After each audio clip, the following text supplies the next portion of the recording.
নমস্কার, আমি প্রীতিশ তালুকদার। আমার ইউটিউব চ্যানেল সনাতন ধর্মে আপনাদের স্বাগত জানাচ্ছি।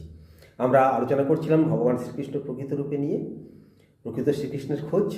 আর সেই খোঁজে আমরা ভগবান শ্রীকৃষ্ণের আবির্ভাব থেকে শুরু করে গত কয়েকটা পর্ব মিলিয়ে আর প্রলম্ব বধ পর্যন্ত পৌঁছেছি। আর সেই আলোচনায় আমরা ভগবান শ্রীকৃষ্ণের বীরত্ব, মহত্ব, মমত্ব, কৃপা এবং মহিমা দেখেছি। অনেকে বলতে পারেন, আরে মহিমা কোথায়? আপনি তো সব জোলও করে দিলে, কোথাও কোনো বীরত্ব নাই, মুহূর্ত নাই, এ তো দেখছি অন্য কিছু। হতে পারে। দেখুন, ভগবান শ্রীকৃষ্ণ এখনো ভালো ভালো কিছু তো কাজ করছে, তবে তার ভবিষ্যৎ কৃষ্ণ হয়ে ওঠার পথ কিন্তু দেখা যায়। শিশু অবস্থা ছেড়ে দেন, ওই যে প্রতিবাদ, আমরা তো প্রতিনিয়ত অনেক কিছু দেখছি, অনেক অন্যায় দেখছি, আমরা প্রতিবাদ করি, করতে পারি না। আমার কি দরকার, আমি বিপদে পড়বো, ওরা দুষ্টু, যার যা হচ্ছে। তেমনি কৃষ্ণ তো থাকতে পারতেন অন্য বালকদের মতো, তাহলে কি কৃষ্ণ হয়ে উঠতে পারতেন? ভবিষ্যৎ কৃষ্ণর যে ভাব, সে ভাব তার ভিতরে তো আছে, তা অনুকৃত হচ্ছে। প্রতিবাদ, প্রতিরোধ, ঝাঁপিয়ে পড়েছেন। যমুনার জল, সরোবরের জল, তৃষ্ণার জল, আমাদের প্রত্যেকের, পশু পাখি সকলের, তা তুমি আটকে রাখতে পারো না। অলৌকিকতা, অদ্ভুত কাণ্ড কারখানা, একেবারে 24 কিলোমিটার ব্যাপী রাক্ষস মারা, পুতনাকে মারা, 101 মাথা কালীয় নাগের মাথার উপরে নাচাও, মহাসাপকে দমন করা, মহাদত্তদের মারা, এগুলোর মাধ্যমে কি ভগবান চেনা যায়? আর তাই যদি হয়, ভগবান যদি এইভাবে আত্মা রক্ষা করতে আসেন, দুষ্ট দমন করতে আসেন, তাহলে কি তার সেই কর্মক্ষেত্র, লীলাক্ষেত্র কি ওই মথুরা, বৃন্দাবন, গোকুল, আর পরে কুরুক্ষেত্র, এইটুকু? বাকি ভারতবর্ষ, বাকি পৃথিবী? আর পৃথিবী ছাড়ুন, ভগবান শ্রীকৃষ্ণ, তিনি বিশ্ব ব্রহ্মাণ্ডের ভগবান, গোটা বিশ্ব তার কর্মক্ষেত্র। এখানে কেন এইটুকুতে? একটু ভাবুন। তারপরে আছে বিখ্যাত গোবর্ধন ধারণ। সকলে চাইবে এটা দেখতে, শুনতে। তার ব্যাখ্যা কী করছি, কী দিতে চাইছি, মূল কী, হতাশ হবেন না, দেখতে থাকুন। আমি কী বলতে চাই, এখনও প্রকৃত জায়গায় পৌঁছাতে পারিনি, আপনারা ধৈর্য রাখুন। তারপরের ঘটনা আছে গুরু ঠাকুর, বৈষ্ণব ঠাকুর, কথক ঠাকুর, ভক্তদেবনের পরম প্রিয় বস্ত্রহরণ, গোপিনীদের বস্ত্রহরণ। এবার গোপিনী প্রেম আসছে, তারপর রাসটা আসে, ওটা সব আসবে, রাধা আসবে, জটিলা কুটিলা কিচ্ছু বাদ দেবো না, একটু অপেক্ষা করুন। তার আগে জরুরি কিছু কথা, এটা দেখুন।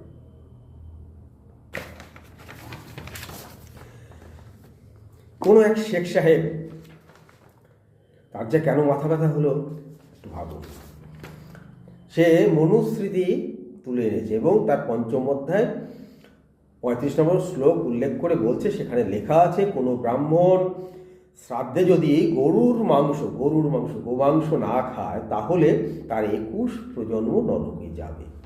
এটা নাকি আমাদের শাস্ত্রবচন, আর তা লেখা আছে মনুস্মৃতির ৫ম অধ্যায়ের ৩৫ নম্বর শ্লোকে। তাহলে তার উদ্দেশ্য কি? তাহলে তো কি দরকার সনাতন হিন্দু ধর্মের স্মৃতিশাস্ত্রে কী লেখা আছে তা বলার, তা ফলাও করে এখানে পোস্ট করার?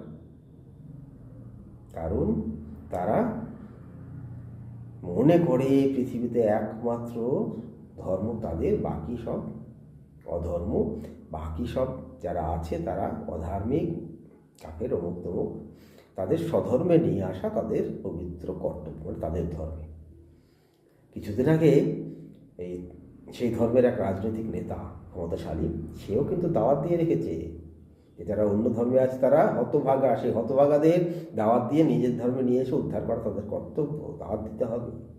এই দাওয়াত কিন্তু চলছে। সনাতন হিন্দু ধর্ম সে প্রাচীন কাল থেকে একটার পর একটা আক্রমণ আর ক্ষয় চলছে, আক্রমণ হচ্ছে, ক্ষয় চলছে।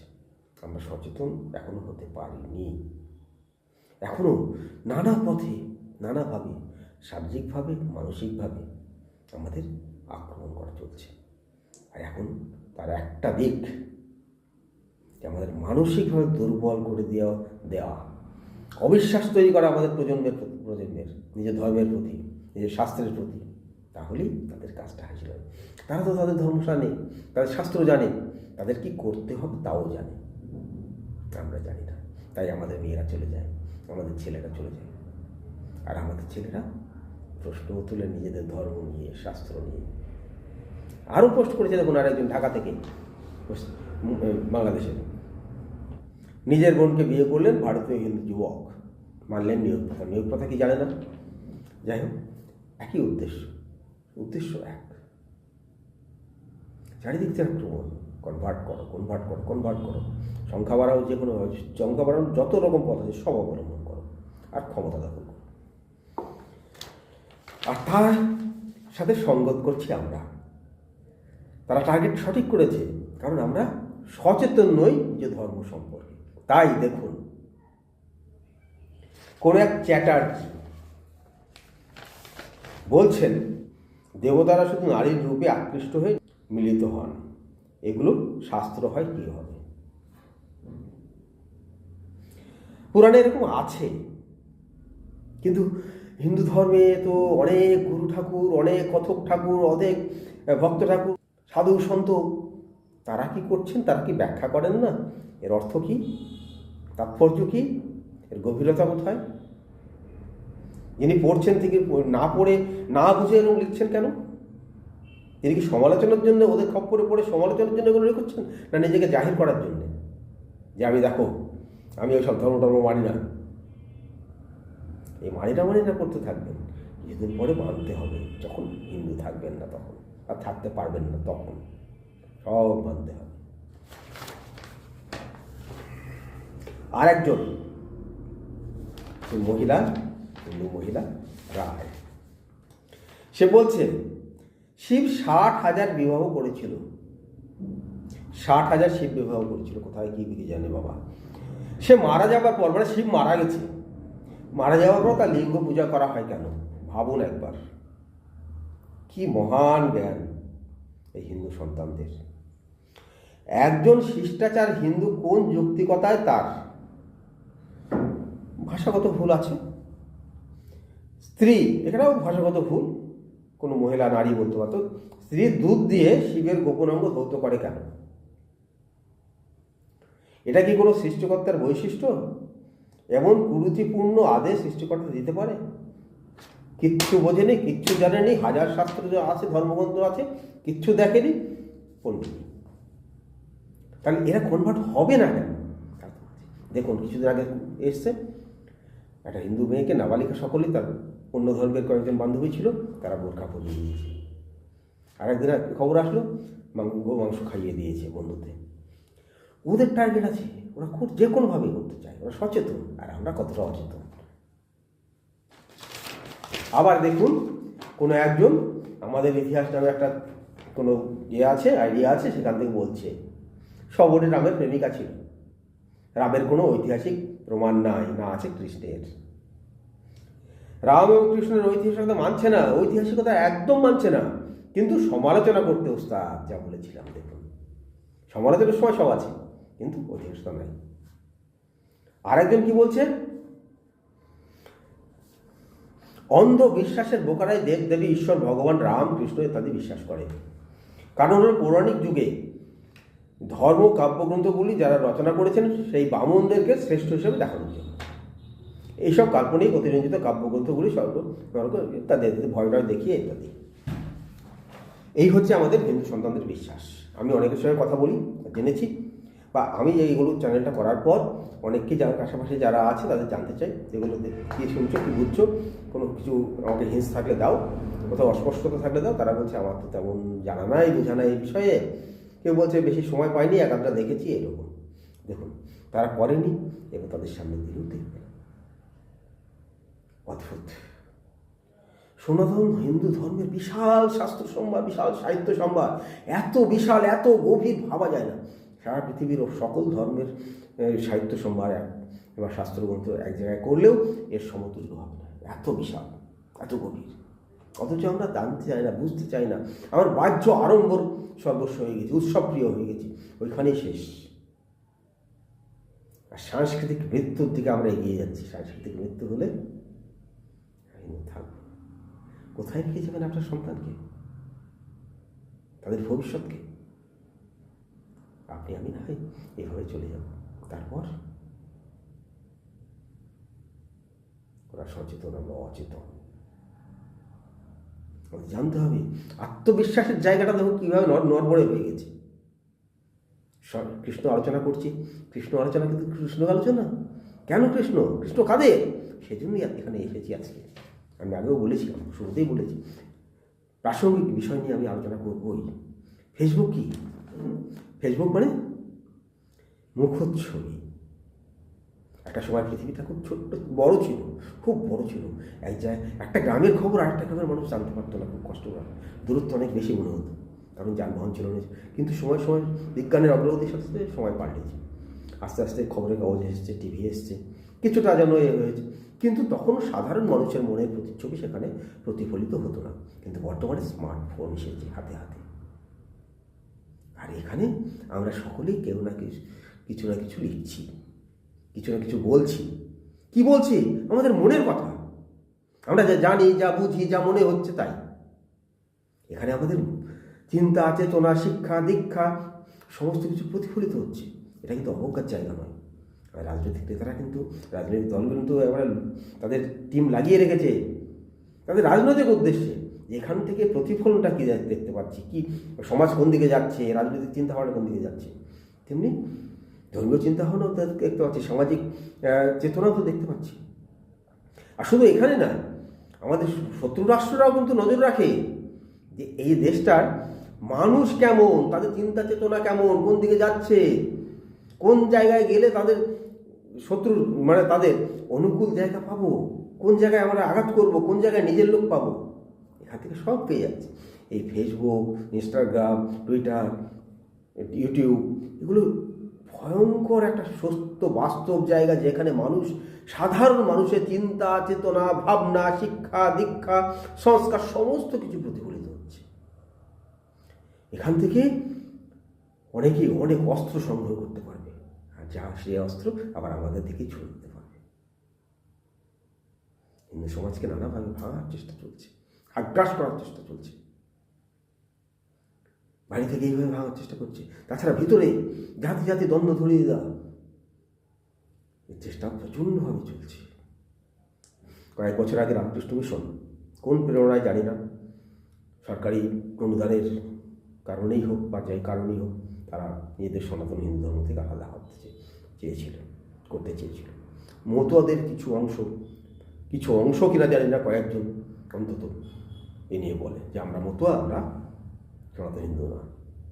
এবং কয়েকদিন আগেও দেখলাম সরস্বতী পুজোর সময় বললেন, কয়েকজন মতুয়া পোস্ট করেছে যে সরস্বতী আমাদের শিক্ষিত করেনি, মতুয়াদের শিক্ষিত করেনি, আমাদের শিক্ষিত করেছে হরিচাঁদ ঠাকুর, গুরুচাঁদ ঠাকুর। তিনি অবশ্যই অনেক কিছু করেছেন। তাহলে দেবী সরস্বতীর সঙ্গে আলাদাভাবে এইভাবে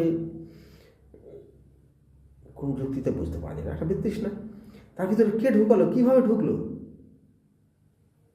অন্যভাবে ঢুকেছে, যদিও বৃহত্তর মতুয়া সমাজ এখনো এটা মানে না। এছাড়াও আদিবাসীদের আমাদের থেকে বিচ্ছিন্ন করার চেষ্টা চলছে। এই যে একটা পোস্ট দেখেছি, মাঝে মধ্যে দেখি, আদিবাসীদের সরস্বতী পুজো নয়, এরা প্রকৃতির পূজারী, মূর্তি পূজা করে না। আরও কিছু পোস্ট দেখেছি এরকম।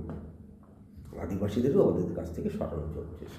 ভীম আর্মি তৈরি হয়েছে, তাদেরও একটা নিম্ন শ্রেণীকে, যার শ্রেণী, আমি এগুলো বলি না সাধারণত, কিন্তু এখন কীভাবে পরিচয় করাবো, বলতে গেলে বলতে হচ্ছে, তাই কোনো নিম্ন শ্রেণী জাত এগুলো আমি কোনো সময় ব্যবহার করি না। কিন্তু এখন আমি না বললে তো বোঝাতে পারছি না, তাই বলতে হচ্ছে, সেই জন্য আমাকে ক্ষমা করবেন, ক্ষমা প্রার্থী আমি। এরা সকলে হিন্দু, প্রকৃতপক্ষে সনাতন হিন্দু ধর্মে উচ্চ নিচের কোনো বিভেদ নয়। তা মনে হচ্ছে কোনটা ছেড়ে কোনটা করি, এত প্রাসঙ্গিকতা সব কিছু, এখন এক জায়গায় আমরা দাঁড়িয়েছি। এছাড়াও দেখুন, আর একজন বলছে যে এ আবার আদি সনাতন ধর্ম বলছে, সে আমার বলছে গীতায় লেখা আছে 3 বর্ণের সেবা করা শূদ্রের কাজ। শূদ্রগীতায় লেখা আছে, আবার বলছে শূদ্রগীতায় লেখা আছে, শূদ্রের সেবা করা সূতধারীদের পরম ধর্ম, পা ধুয়ে জল খেলে স্বর্গলাভ। একটা হিন্দি মানে ক্রিটিসাইজ করেছে। আবার একজন লিখছে, কোনো এক মিত্র, ব্রাহ্মণ্যবাদ যতদিন থাকবে ততদিন আপনি যে কোনো না কোনো ষড়যন্ত্রে পড়বেনই। আমি জানি না ব্রাহ্মণ্যবাদ কী, শাস্ত্র পড়েছি, বেদও পড়েছি, মহাভারত পুরাণ এগুলো আছে। এগুলো কারা লিখেছে বলুন তো? বেদের অধিকাংশ দোষটা কারা? যাদের আমরা ব্রাহ্মণ বলি তারা, তথাকথিত ব্রাহ্মণ। মহাভারত কে রচনা করেছেন? কৃষ্ণদেব ব্যাস ব্রাহ্মণ? জানেন না তাহলে কিছু, জানাবো আমি ঠিক সময়।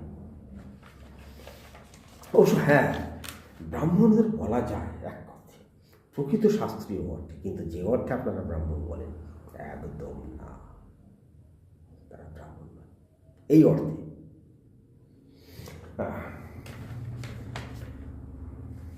এই হচ্ছে বর্তমান পরিস্থিতি।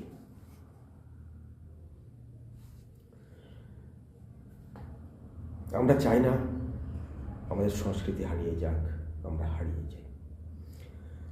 পৃথিবীর পক্ষেও মঙ্গলজনক নয় সনাতন হিন্দুর মতো এত উৎকৃষ্ট একটা মতবাদ, এত উদারতা, এত সমৃদ্ধ। আমরা হারিয়ে গেলে, ধর্ম হারিয়ে গেলে, সংস্কৃতি হারিয়ে গেলে, দর্শন হারিয়ে গেলে, আসলে মস্তিষ্কের মৃত্যু, সংস্কৃতির মৃত্যু হচ্ছে মানুষের মৃত্যু, জাতির মৃত্যু। বাংলাদেশ পাকিস্তান দেখুন, আফগানিস্তান দেখুন, সে জাতি আছে না, আরব্য জাতি হয়ে গেছে।